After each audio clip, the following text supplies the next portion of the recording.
نحمدہ ونصلی ونسلم علی رسولہ الکریم اما بعد فاعوذ باللہ من الشیطان الرجیم بسم اللہ الرحمن الرحیم لقد من اللہ علی المؤمنین اذ بعث فیہم رسولا من انفسہم صدق اللہ العظیم قال اللہ تبارک و تعالی فی شان حبیبہ مخبرا و آمرا ان اللہ و ملائکتہ یصلون علی النبی یا ایھا الذین آمنوا صلوا علیہ وسلموا تسلیما اللہم صلی علی سیدنا محمد وعلی آل سیدنا محمد واصحاب سیدنا محمد وبارک وسلم۔ معزز و محترم ناظرین کرام، آج کی اس محفل میلاد النبی صلی اللہ علیہ وسلم میں ہمارے ساتھ تشریف فرما ہیں نہایت ہی واجب الاحترام جناب محترم احسن محمود صاحب۔ میں ان سے گزارش کروں گا کہ بارگاہ سرور کونین صلی اللہ علیہ وسلم میں ہدیہ نعت پیش کرنے کی سعادت حاصل کریں۔ جناب محترم احسن محمود صاحب۔ صلی اللہ علیہ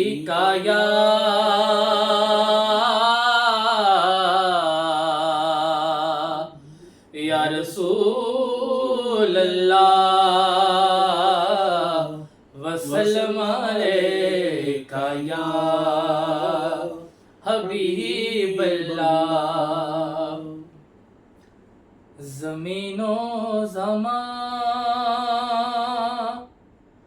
تمہارے لیے اللہ اللہ مکین و مکان اللہ اللہ تمہارے لیے چنین و چنا تمہارے لیے بنے دو جہاں تمہارے لیے بے شک دہے میں زبان واہ سبحان تمہارے لیے بدن میں ہے جان تمہارے لیے دہے میں زبان تمہارے لیے بدن میں ہے جان تمہارے لیے ہمارے یہاں سبحان اللہ تمہارے لیے سبحان اللہ اٹھے بھی وہاں تمہارے لیے زمین و زمان تمہارے لیے مکین و مکان تمہارے لیے سبحان اللہ۔ صبا جو چلے وہ باغ پھلے وہ پھول کھلے کہ دن ہو بلے نوا کے تلے ثنا میں کھلے رضا کی زبان تمہارے لیے زمین و زمان تمہارے لیے مکین و مکان تمہارے لیے چنین و چنا تمہارے لیے بنے دو جہاں تمہارے لیے اور نہ روح امین نہ عرش بری نہ لوح مبین کہیں بھی کوئی خبر ہی نہیں جو رمز کھلے ازل کی نہا تمہارے لیے زمین و زمان تمہارے لیے مکینو مکان تمہارے لیے چنینو چنا، اللہ اللہ تمہارے لیے بنے دو جہاں، تمہارے لیے اشارے سے چاند واہ واہ چیر دیا،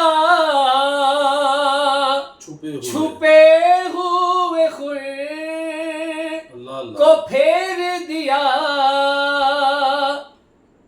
اشارے سے چاند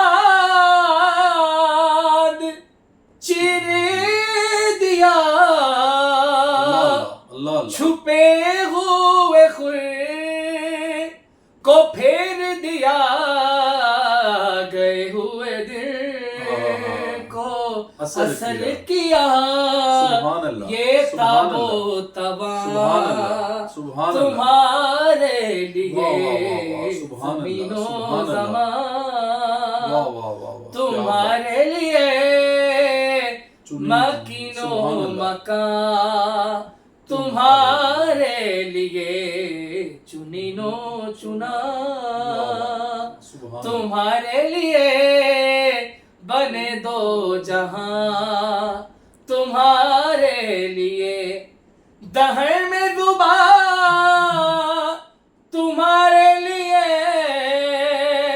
بدن میں ہے جان، تمہارے لیے ہم آئے یہاں، تمہارے لیے اٹھے بھی وہاں، تمہارے لیے۔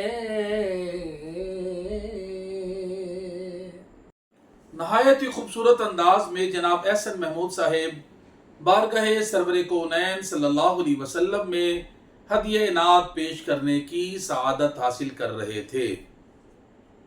اللہ تبارک و تعالی نے قرآن کریم میں ارشاد فرمایا لَقَدْ مَنَّ اللَّهُ عَلَى الْمُؤْمِنِينَ إِذْ بَعَثَ فِيهِمْ رَسُولًا مِّنْ أَنفُسِهِمْ، بے شک اللہ نے ایمان والوں پر احسان فرمایا ہے کہ ان میں انہی میں سے ایک عظمت والا رسول بھیج دیا۔ اللہ تبارک و تعالی نے ہمیں بے شمار نعمتوں سے نوازا ہے۔ اگر ہم اپنا وجود دیکھ لیں تو رب کی نعمتوں کا یہ مرکز ہے، اور خود قرآن کریم میں ارشاد فرمایا وَإِن تَعُدُّوا نِعْمَةَ اللَّهِ لَا تُحْصُوهَا، فرمایا اگر تم اللہ کی نعمتوں کو شمار کرنا چاہو تو نہیں کر سکتے۔ اتنی نعمتیں ہمیں عطا فرمائیں لیکن کسی نعمت پر بھی احسان نہیں جتلایا۔ یہ نہیں فرمایا کہ بندے میں نے تجھے فلاں نعمت دی ہے، میں نے تجھ پر بڑا احسان کیا ہے، یہ نہیں فرمایا۔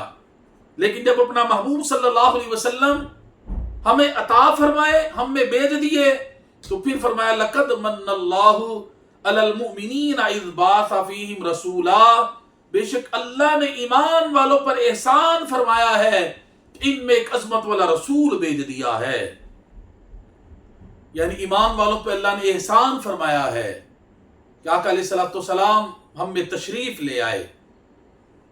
یہ اس آیت مبارکہ کے حوالے سے میں نے کچھ عرض کیا ہے، اب جو ہمارا موضوع جو چل رہا ہے اسی کے تحت انشاءاللہ میں کچھ عرض کرنے کی سعادت حاصل کرتا ہوں۔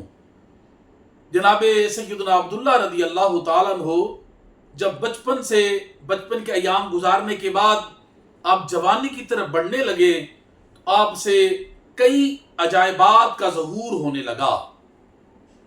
جناب عبداللہ رضی اللہ تعالیٰ عنہ فرماتے کہ میں بطحائے مکہ سے نکل کر کوہ شبیر پر چڑھ جاتا تو میری پشت میں سے ایک نور نکلتا جس کا ایک حصہ مشرق میں ایک حصہ مغرب میں پھیل جاتا، پھر وہ نور آ کر مل کر میرے سر کے اوپر بصورت بادل سایہ کرتا، پھر وہ نور آسمان کی طرف بلند ہوتا، آسمان کے دروازے کھل جاتے، پھر وہ نور واپس آ کر میری پشت میں مل جایا کرتا تھا۔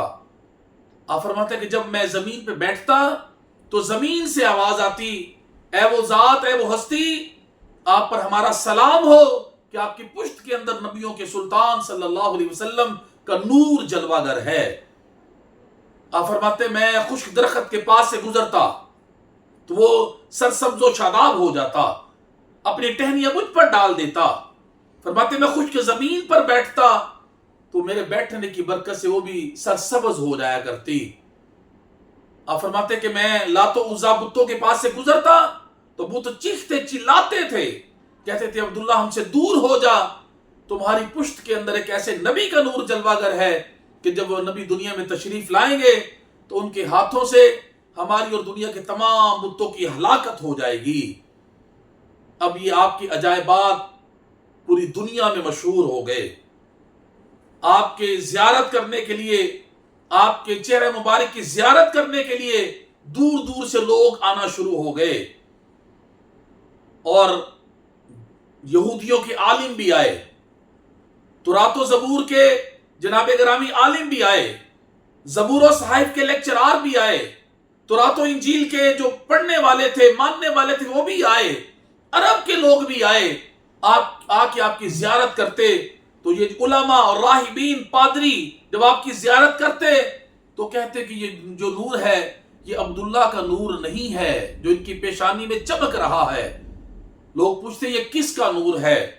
تو وہ پادری, وہ راہب, وہ عالم, تورات و زبور کے, انجیل کے عالم, وہ کہتے کہ یہ ان کی پیشانی میں یہ نور نبی آخر الزمان صلی اللہ علیہ وسلم کا چمک رہا ہے. لوگ کہتے کہ آپ کو کس نے بتایا؟ وہ کہتے کہ ہمیں کسی نے نہیں بتایا بلکہ ہماری آسمانی کتابوں میں یہ لکھا ہے. اب یہ بات پورے علاقے میں مشہور ہو گئی کہ جناب عبداللہ رضی اللہ تعالیٰ عنہ کی پیشانی میں نبی آخر الزمان صلی اللہ علیہ وسلم کا نور جلوہ گر ہے. بڑی خوش قسمت وہ لڑکی ہوگی کہ جو نبی آخر الزمان صلی اللہ علیہ وسلم کی ماں بنے گی.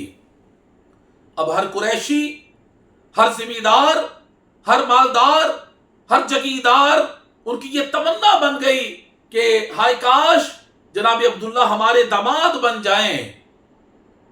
بڑے بڑے بادشاہوں کی بیٹیوں کے رشتے جناب عبداللہ کے لیے آنا شروع ہو گئے. ہر شخص کی یہ تمنا ہے کہ جناب عبداللہ ہمارے داماد بن جائیں. ادھر رشتے آنا شروع ہو گئے, ادھر یہودیوں نے جو جناب عبداللہ رضی اللہ تعالیٰ عنہ کو قتل کرنے کا منصوبہ بنا چکے تھے انہوں نے اپنی کوششیں اور تیز کر دیں. ملک شام میں رہنے والا ایک نجومی بڑا بہادر شخص, جب اسے پتا چلا کہ مکہ المکرمہ میں ایک ایسا لڑکا ہے جس کا نام عبداللہ ہے, ان کی پیشانی میں نبی آخر الزمان صلی اللہ علیہ وسلم کا نور چمک رہا ہے, جب ان کی شادی ہو جائے گی تو نبی آخر الزمان صلی اللہ علیہ وسلم جب دنیا میں تشریف لے آئیں گے تو پھر آ کے وہ تمام پہلی شریعتوں کو منسوخ کر دیں گے, تمام مذاہب جو ہیں پہلے ان کی جو شریعتیں ہیں ان کو ختم کر دیں گے, منسوخ کر دیں گے, اسلام کا پرچم لہرائیں گے, اپنے رسالت و نبوت کا وہ ڈنکا بجائیں گے. جب اس نے یہ سنا اس بہادر, اس نجومی نے, اس کے دل میں حسد پیدا ہو گیا. اس نے ارادہ کیا کہ میں مکہ جاؤں گا, وہ جا کے جناب عبداللہ کو قتل کر دوں گا تاکہ نہ ان کی شادی ہوگی نہ نبی آخر الزمان صلی اللہ علیہ وسلم دنیا میں تشریف لا سکیں گے. جب وہ وہاں سے چلنے لگا تو ایک یہودی عالم نے اسے کہا میں تمہیں 10,000 انعام دوں گا اگر تم یہ کام کر کے آؤ گے. اب جیسے وہ ملک شام کا نجومی و بہادر مکہ المکرمہ آیا, مسجد عمرہ کے پاس آ کے وہ ٹھہرا کہ قدرتی طور پہ اتفاقاً جناب عبداللہ رضی اللہ تعالیٰ عنہ سیر و تفریح کے لیے ادھر سے جا رہے تھے. آپ نے اسے دیکھا, آپ اس کے پاس چلے گئے, آپ کی اس سے ملاقات ہو گئی. آپ نے اس سے پوچھا بھئی آپ کا نام کیا ہے, کہاں کے رہنے والے ہیں, کہاں سے آئے ہیں, اور آپ کو کس سے ملنا ہے؟ وہ کہنے لگا میں ملک شام سے آیا ہوں اور مجھے عبداللہ بن عبد المطلب سے میں نے ملنا ہے. آپ بڑے حیران ہوئے کہ اس کو میرے ساتھ کیا کام ہے, آپ نے اسے پہلی مرتبہ دیکھا, یہ مجھ سے کیوں ملنا چاہتا ہے؟ تو جب اس نے کہا نا میں نے عبداللہ بن عبد المطلب کو ملنا ہے, آپ کے پاس ایک تھیلے کے اندر تازہ کھجور انگور تھے, آپ نے اس کے سامنے رکھے.